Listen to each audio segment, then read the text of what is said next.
Halo semuanya, Assalamualaikum warahmatullahi wabarakatuh. Bagaimana keadaan kalian semuanya? Semoga sehat selalu dan juga tetap semangat untuk belajar. Nah, pada kesempatan kali ini kita memasuki pembelajaran ketiga dan keempat di subtema kedua. Nah, di sini Pak Edwin akan membimbing kalian untuk belajar beberapa hal. Yang pertama adalah mengamati peta kepadatan penduduk. Yang kedua yaitu mengamati peta persebaran suku bangsa yang ada di Indonesia. Yang ketiga adalah kerukunan antar umat beragama. Dan yang keempat kita akan belajar tentang keanekaragaman flora dan fauna di Indonesia. Bagaimana semuanya? Apakah sudah siap? Kalau sudah siap, mari kita buka pembelajaran pada kesempatan kali ini dengan membaca basmalah. Bismillahirrahmanirrahim. Mari kita buka buku paketnya halaman 65. Nah, di situ kita akan mendapatkan peta kepadatan penduduk di Indonesia pada tahun 2010. Pada pembelajaran sebelumnya, selain untuk mengetahui lokasi suatu tempat, peta itu juga digunakan untuk mengetahui berbagai macam informasi. Seperti yang akan kita pelajari pada pertemuan kali ini, yaitu mengamati peta kepadatan penduduk Indonesia. Nah, pada gambar itu sudah ada peta Indonesia, pulau-pulau yang ada di Indonesia. Di situ mempunyai berbagai macam warna tergantung pada kepadatan penduduk yang ada di suatu pulau dan provinsi. Nah, seperti yang bisa kalian lihat pada bagian kiri bawah di peta itu ada warna yang menunjukkan kepadatan penduduk dalam kurung orang per kilometer persegi, yang artinya adalah di mana warna itu akan menunjukkan kepadatan orang setiap 1 kilometernya. Pak Edwin ambilkan satu contoh, yaitu Kalimantan Tengah.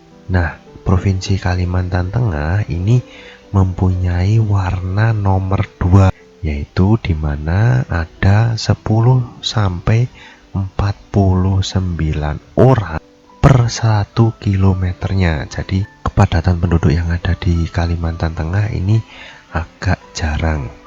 Kita ambil contoh lagi, yaitu Pulau Jawa. Nah, Pulau Jawa ini kebanyakan berada di warna nomor 6. Kita lihat warna di sebelah kiri bawah.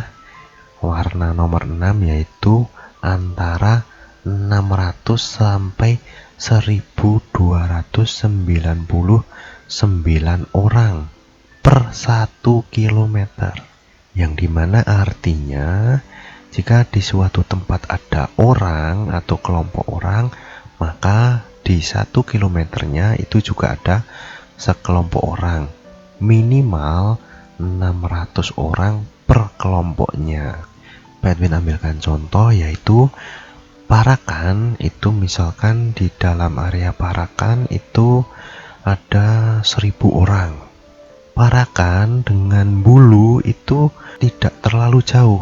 Nah, di Bulu itu ada kurang lebih 600 sampai 800, bahkan lebih dari 1000 orang.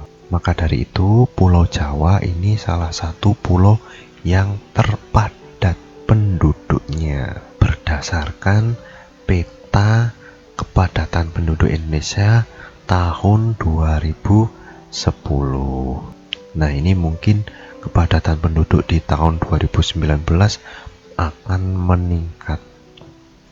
Nah, berdasarkan peta ada satu wilayah yang memang penduduknya itu kurang padat atau tidak padat, yaitu Provinsi Papua Barat. Nah, di Provinsi Papua Barat ini yaitu berwarna nomor 1 atau kurang dari 10 orang. Jadi setiap 1 kilometer itu kurang dari 10 orang. Nah, ini adalah peta kepadatan penduduk Indonesia, di mana penduduk Indonesia paling padat yaitu di Pulau Jawa. Nah, untuk yang kedua yaitu mengamati peta persebaran suku bangsa, di mana Indonesia adalah negara yang sangat kaya akan keberagaman, yaitu keberagaman suku bangsa, bahasa, agama, kepercayaan, dan adat istiadat. Nah, di sini kalian bisa memperhatikan persebaran suku bangsa di Indonesia. Kalian bisa buka buku halaman 66. Nah, di situ di halaman 66 dan 67 itu kalian akan disediakan peta persebaran suku bangsa di Pulau Sumatera, Kalimantan, dan Sulawesi. Nah, di situ ada beberapa tabel, nanti kalian bisa melengkapinya dengan mencari di internet atau di buku sumber yang lainnya. Nah, di sini Pak Edwin akan berikan beberapa contoh suku bangsa yang ada di Pulau Sumatera, yaitu yang pertama adalah Aceh, itu berada di Provinsi Nanggru Aceh Darussalam. Lalu ada Batak Karo, itu ada di Sumatera Utara. Yang mungkin kalian sering tahu yaitu suku bangsa Minangkabau atau Melayu, itu berada di Sumatera Barat. Lalu beberapa yang ada di Kalimantan yaitu suku Ulu, itu berada di Kalimantan Barat. Lalu ada lagi Melayu Pontianak, itu juga ada di Provinsi Kalimantan Barat. Dan yang lainnya yaitu suku Kapuas, itu ada di Kalimantan Tengah. Lalu ada suku Laut, suku Mamyan, itu berada di Kalimantan Selatan. Sedangkan di Kalimantan Timur itu ada suku Ngaju, suku Apokayan, suku Dayak, suku Kutai, suku Bugis, dan lain sebagainya. Lalu suku bangsa yang ada di Pulau Sulawesi, salah satunya adalah suku Mandar, suku Bugis, suku Toraja, itu berada di Sulawesi Selatan. Nah, selain itu juga ada suku Makassar, itu juga ada di Sulawesi Selatan.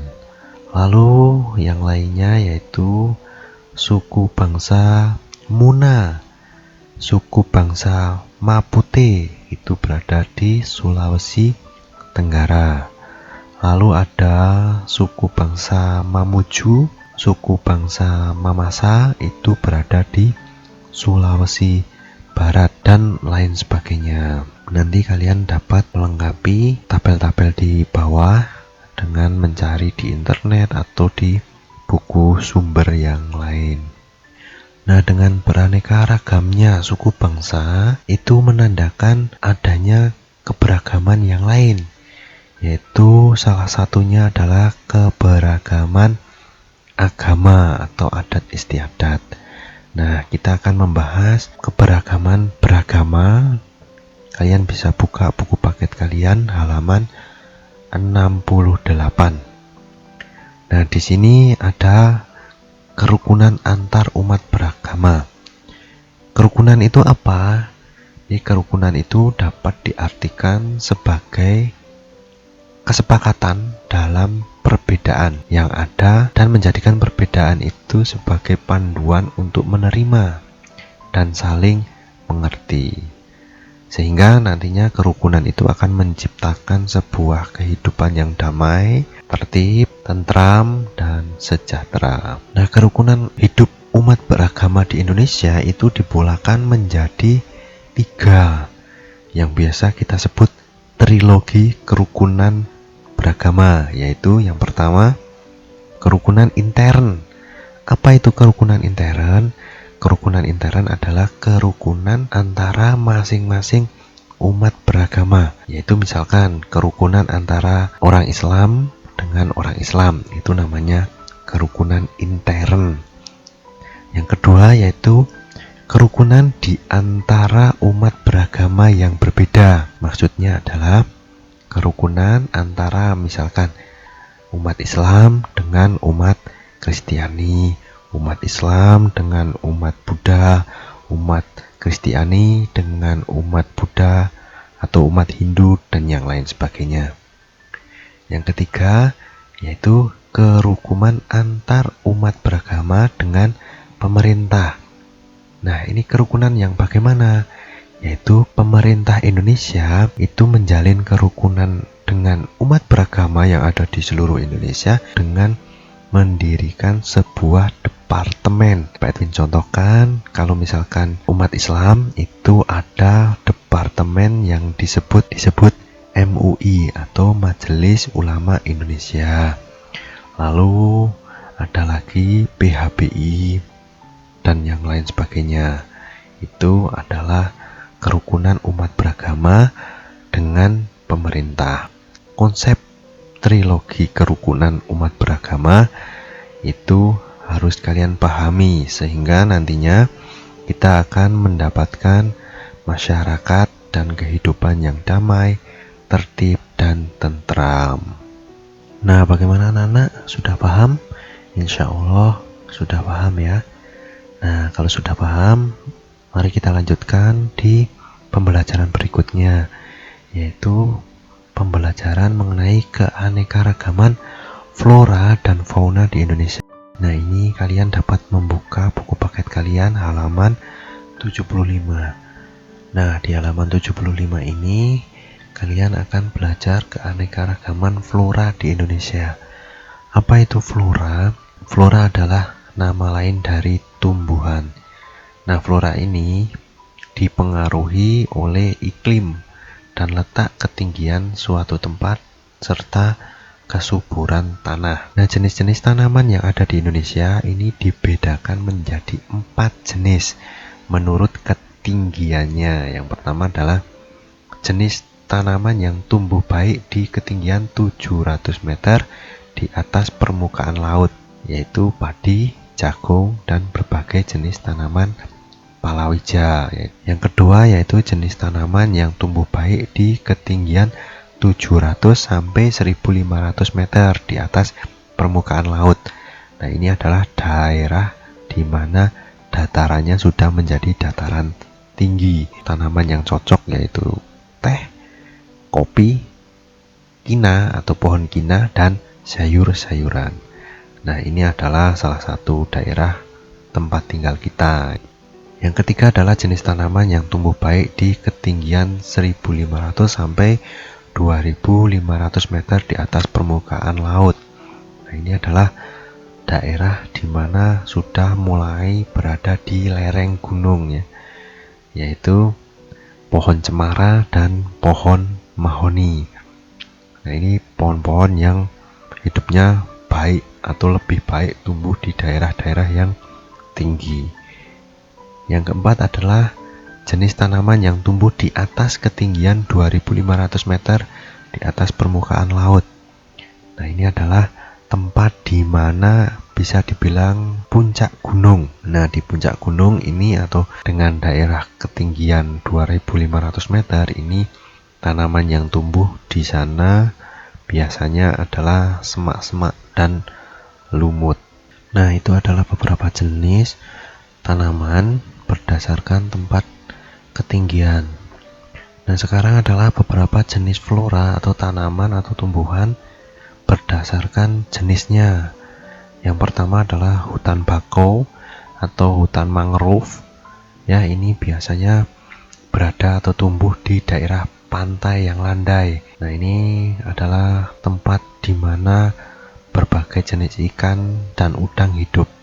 Yang kedua adalah hutan musim. Adalah hutan yang pada musim hujan biasanya tumbuh subur, sedangkan pada musim kemarau daunnya meranggas. Meranggas itu apa? Yaitu menggugurkan daunnya. Nah, ini biasanya ada di Jawa Tengah, Jawa Timur, dan Kepulauan Nusa Tenggara. Nah, hutan musim ini biasanya adalah hutan jati. Yang ketiga adalah sabana. Sabana itu apa? Sabana itu adalah padang rumput yang sangat luas, diselingi dengan semak belukar. Nah, ini biasanya ada di Jawa Timur dan juga Nusa Tenggara.